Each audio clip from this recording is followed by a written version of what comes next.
افغان طالبان نے اہم صوبائی دارالحکومتوں پر قبضے کے بعد فوج کے ہیڈ کوارٹر سمیت مزید 2 ایئرپورٹس پر قبضہ کر لیا۔ افغان میڈیا کے مطابق طالبان فارا، بدخشاں اور صوبہ بغلان کے بعد اب قندوز ایئرپورٹ پر قابض ہو گئے ہیں، جبکہ طالبان نے افغان نیشنل آرمی کے 217 پامر کور ہیڈ کوارٹر کا بھی کنٹرول حاصل کر لیا۔ افغان میڈیا کا بتانا ہے کہ طالبان پہلی مرتبہ کسی فوجی کور ہیڈ کوارٹر پر قابض ہوئے ہیں، جبکہ طالبان کی جانب سے قندوز ایئرپورٹ پر موجود ایک فوجی ہیلی کاپٹر کو بھی قبضے میں لیا گیا ہے، جسے ناکارہ بتایا جاتا ہے۔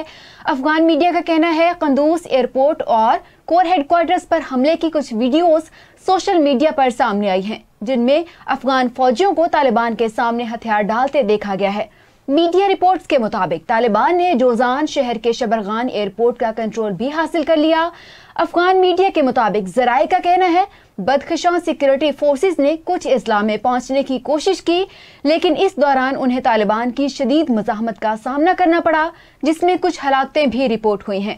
افغان میڈیا کے مطابق طالبان کی جانب سے 9 صوبائی دارالحکومتوں پر قبضے کے بعد حکومت نے سیکورٹی لیڈرشپ میں تبدیلی کا فیصلہ کیا ہے اور کئی کور کمانڈرز کو تبدیل کیا گیا ہے۔